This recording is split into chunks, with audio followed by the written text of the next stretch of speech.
Ensuite, donc, il y a une autorisation donnée pour une déclaration préalable de travaux à l'accueil de loisirs. Monsieur Tastard, s'il vous plaît. Oui, excusez-nous, là. Oui, excusez-nous, il y a la délibération, enfin pas la délibération, mais la note de synthèse a légèrement été changée par rapport à celle que vous aviez dans votre dossier. Elle a été changée et mise sur table, c'est par rapport au travail qui a été fait à la commission ADT, où il y a eu des orientations de prise. Donc c'était pour être au plus près de ces orientations. Simplement un rappel du contexte de ces travaux.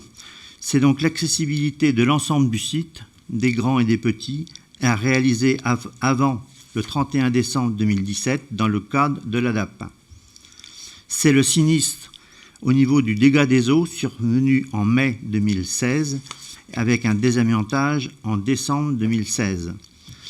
C'est une première enveloppe budgétaire allouée en BP 2017 de 677 000 € TTC qui correspond au report du BP 2016, le BP 2017, plus les subventions et le remboursement du sinistre de l'assurance, qui permettrait de traiter les principaux objectifs de ce programme.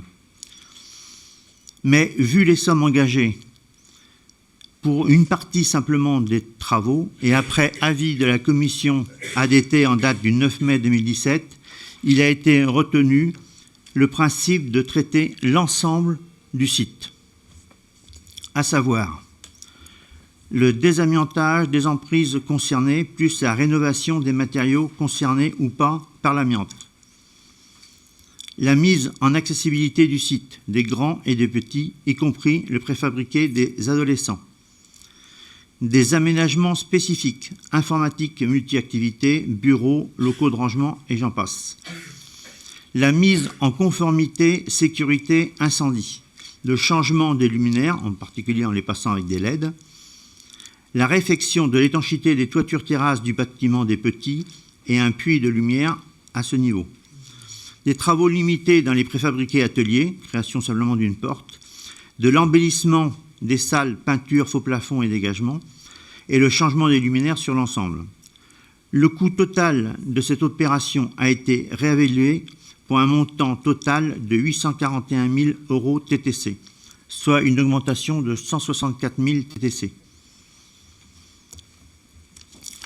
Bien entendu, comme nous l'avons évoqué lors de la commission ADT, il faudra sur ce site envisager la mutualisation des locaux qui devront être partagés avec d'autres associations.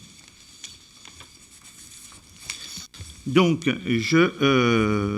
considérant l'avis de la commission ADT en date du 9 mai, considérant qu'il est nécessaire que la commune entreprenne des travaux de réhabilitation et d'accessibilité à Planète Enfant, considérant que cette opération nécessite le dépôt d'une déclaration préalable et une autorisation de travaux, je vous propose d'autoriser monsieur le maire à signer la déclaration préalable et l'autorisation de travaux pour les travaux de réhabilitation, d'accessibilité de Planète Enfant, 2 rue Paul Verlaine et tous les documents y afférents.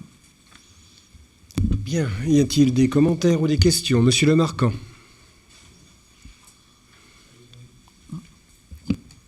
Merci.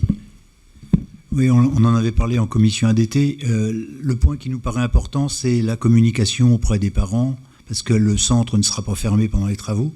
Donc il va y avoir des problèmes d'accessibilité. Et je pense notamment à tout ce qui touche à l'amiantage. Il va y avoir des hommes en combinaison blanche qui vont passer par là. Il ne faudrait pas que les enfants, les parents, ils soient inquiétés par la chose, mais le meilleur moyen de ne pas les inquiéter, c'est de communiquer et de les informer. Donc on avait insisté sur ce point-là au moment de la commission. Madame Tachon. Ouais, j'allais dire que c'est déjà un petit peu commencé, puisqu'il y a déjà des bâches avec des A depuis un petit moment, et qu'il y a déjà eu des réunions d'information aux parents. Alors après, à chaque phase de travaux, il y aura sa phase d'information, mais bien évidemment, comme on le fait dans les écoles, comme on le fait dans partout, on remplit notre devoir d'information en tant que propriétaire vis-à-vis de tous les occupants. Donc ça, c'est bien prévu, oui. Monsieur Blin. Oui, on reprend à notre compte la remarque de M. Le Marquand sur l'effort de communication. Par ailleurs, pas certain d'avoir tout compris, puisqu'en commission, on parlait de travaux qui allaient démarrer en décembre, et là, en conseil, on dit que les travaux se terminent en décembre. Donc, petite précision à ce propos. Et puis, on ne peut que se réjouir du changement d'orientation que vous avez prise, en ce sens que de profiter de cette opportunité de travaux d'accessibilité et de réparation suite à un dégât des eaux pour voir le site dans sa globalité. C'est des remarques que nous avions formulées à plusieurs reprises lors de conseils précédents. On peut supposer qu'elles ont été prises en compte, enfin, ou qu'on y a participé. Par ailleurs, une réflexion quand même sur les préfabriqués. Est-ce que les préfabriqués existent parce qu'il y a une activité, ou est-ce qu'il y a une activité parce qu'il y a des préfabriqués? La question est la suivante. En fin de compte, les préfats, c'est un gouffre. C'est un gouffre en termes d'entretien, c'est un gouffre en termes de chauffage, c'est complètement... Aujourd'hui, c'est devenu complètement aberrant en termes d'écologie et de préservation, d'où peut-être une question à se poser sur l'avenir de ces préfabriqués, et que ça mériterait qu'il y ait une petite étude sur ces préfats. Alors, pour vous répondre en deux temps, un temps calendrier de travaux, Monsieur Tastard, et ensuite Madame Tinchon.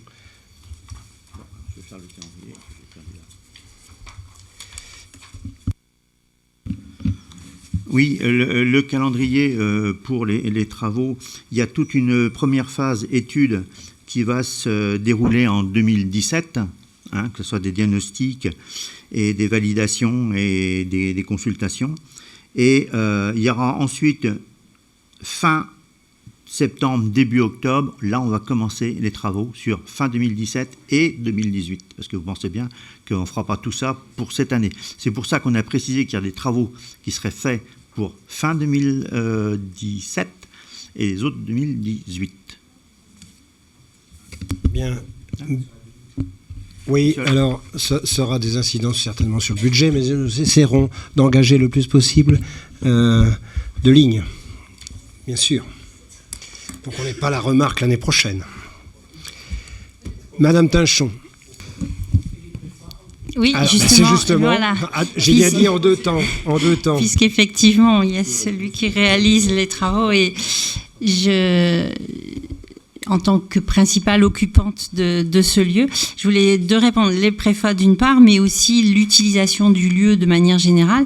Et c'est vrai qu'avec mon voisin, dans le cadre du collectif et de la réflexion transversale que nous avons sur l'enfance et la jeunesse notamment, on a déjà envisagé de pouvoir partager ce lieu, notamment pour les jeunes, à certains moments où ça n'est pas occupé par Planète Enfant. Je voulais juste quand même préciser que Planète Enfant est aujourd'hui le bâtiment de la commune le plus utilisé, puisque depuis la réforme des rythmes scolaires, tous les jours à 14h30, il est occupé. Il est occupé à toutes les vacances à temps plein, et qu'il y a effectivement pour l'instant le week-end où il y a de la place, et donc on est en réflexion pour voir comment les pièces qui ne sont pas dédiées peuvent être mises à disposition d'autres. En ce qui concerne l'utilisation, sur les deux du club ado, qui va être partagé justement entre les ados plus jeunes et les ados moins jeunes, entre l'enfance et la jeunesse, dirons-nous, il y a un vrai besoin, et il n'y a pas d'autres surfaces là pour ça. C'est pas la même réflexion qu'on a ailleurs sur la commune pour d'autres préfabriqués, puisqu'on vous rejoint tout à fait sur l'étude, mais donc il y a d'autres préfabriqués utilisés par des associations où on est plus là il y a une association parce que on n'est pas parti du besoin, quoi. Alors que là, on est vraiment sur un besoin, sur un service public. C'est pas un service annexe, mais on agit avec discernement, mais on se pose les mêmes questions. Bien, si l'ensemble des élus se posent les mêmes questions, c'est parfait. Mais vous voyez, comme je le disais tout à l'heure lors de la présentation du projet du centre social, il y a une nécessité de croiser les réflexions. Et là, il y a vraiment une réflexion sur le pôle, sur l'enfant d'une façon générale. Et un enfant, c'est pas saucissonné en rondelles. Il est bien de la petite enfance jusqu'à l'adolescence à prendre en compte. Donc il y a une réflexion qui se fait à ce niveau-là entre les services et bien sûr qui auront des retombées après en commission aménagement du territoire. Mais c'est bien une réflexion de fond qu'il faut avoir, une réflexion croisée. C'est bon ? C'est pas suffisant. D'accord. Non, c'est pas. C'est simplement rajouter une petite remarque. Vous y répondez d'une certaine manière, en ce sens que sur le site, vous faites la globalité des travaux.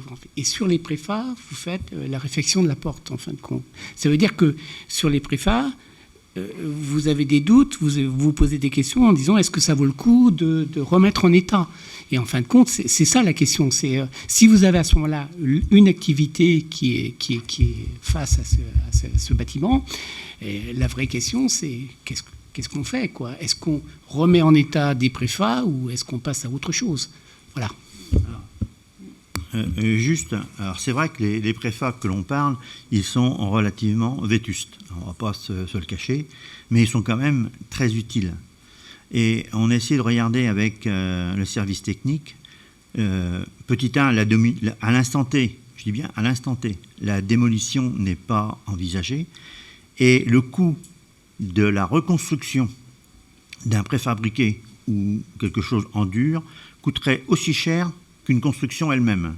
Donc on va tomber sur des prix relativement élevés.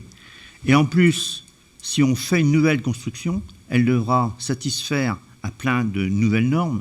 Je vais vous citer la RT 2012, oui, l'accessibilité et plein d'autres normes. Donc on va arriver pour une utilisation pas très importante à dépenser beaucoup d'argent. Donc pour l'instant, on n'a pas pris la décision, on va le dire dans le sens inverse, de bouger ces préfabriqués. On va les utiliser tels qu'ils sont en faisant le strict minimum au niveau des aménagements. Et c'était la position qu'on avait tenue en commission ADT, si je me souviens bien. Ok, c'est bon. On passe au vote. Qui est contre ? Qui s'abstient ? C'est un vote à l'unanimité. Je vous en remercie.